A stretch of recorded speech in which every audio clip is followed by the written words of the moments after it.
हरे कृष्णा। भगवान श्री विष्णु के एक अवतार भगवान नरसिम्हदेव के बारे में कौन नहीं जानता। और जिस दिन वो इस धरातल पर प्रकट हुए थे उसी दिन को कहते हैं नरसिम्ह चतुर्दशी, जो कि बस कुछ ही दिनों में आने वाली है। भगवान श्री हरि ने अपने भक्त प्रहलाद की रक्षा करने के लिए और हिरण्यकशिपु का वध करने के लिए इस दिन इस धरातल पर अवतार धारण किया था, आधे नर और आधे सिंह का।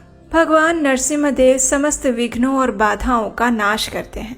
तो चलिए आज के इस वीडियो में देखते हैं कि इस बार नरसिम्ह चतुर्दशी कौन से दिन आ रही है और इस दिन पूजा करने का और यज्ञ करने का समय कौन सा रहेगा। आइए आज का वीडियो आरंभ करते हैं। इस वर्ष नरसिम्ह चतुर्दशी आ रही है 11 मई 2025 रविवार के दिन। इस दिन संध्या के समय में नरसिम्ह देव की पूजा आराधना करने का और यज्ञ करने का समय रहेगा शाम 4:21 से लेकर 7:03 के बीच में। अगर कोई मध्याह्न पूजा करना चाहते हैं तो उनके लिए मध्याह्न काल में पूजा करने का समय रहेगा सुबह 10:57 से लेकर दोपहर 1:39 के बीच में। इस बार चतुर्दशी तिथि आरंभ हो रही है 10 मई 2025 शाम 5:29 पर और चतुर्दशी तिथि पूर्ण होगी 11 मई 2025 रात 8:01 पर। इस दिन प्रातः ब्रह्म मुहूर्त का समय रहेगा सुबह 4:09 से लेकर 4:51 तक का और सूर्योदय होगा सुबह 5:33 पर। प्रातःकालीन पूजा करने का समय रहेगा सुबह 4:30 से लेकर 5:33 के बीच में।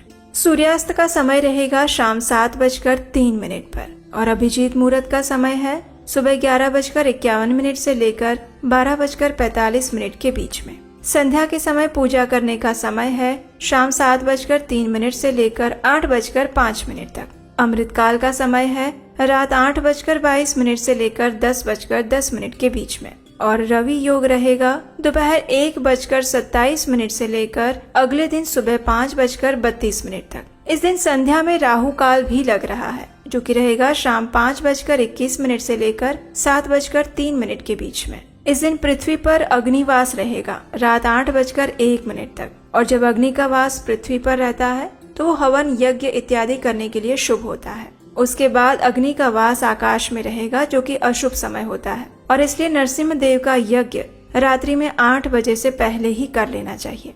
नरसिम्ह चतुर्दशी के दिन आप भगवान श्री नरसिम्ह देव का अभिषेक कर सकते हैं और उनका यज्ञ कर सकते हैं। अगर आप अपने घर पर यज्ञ नहीं कर सकते हैं तो आप मात्र अपनी दैनिक पूजा कर सकते हैं या फिर उनका अभिषेक भी कर सकते हैं। अगर आप घर पर अभिषेक भी नहीं कर सकते तो आपको पास के किसी भी मंदिर में जाना चाहिए जहाँ पर भगवान नरसिम्ह देव का अभिषेक और उनका यज्ञ होता हो। इस्कॉन के लगभग सभी मंदिरों में नरसिम्ह चतुर्दशी के दिन विशेष कार्यक्रम का आयोजन होता है जिसमें श्री लक्ष्मी नरसिम्ह देव का विशेष अभिषेक किया जाता है और उसी के उपलक्ष्य में एक विशेष नरसिम्ह यज्ञ का आयोजन भी होता है। तो आप वहां जाकर भी दर्शन कर सकते हैं, उस यज्ञ में सम्मिलित हो सकते हैं और भगवान श्री नरसिम्ह देव की विशेष कृपा प्राप्त कर सकते हैं। भगवान नरसिम्ह देव मनुष्यों के सभी प्रकार के विघ्नों का नाश करते हैं, इसलिए नरसिम्ह चतुर्दशी का दिन हम सभी भक्तों के लिए अत्यंत विशेष है।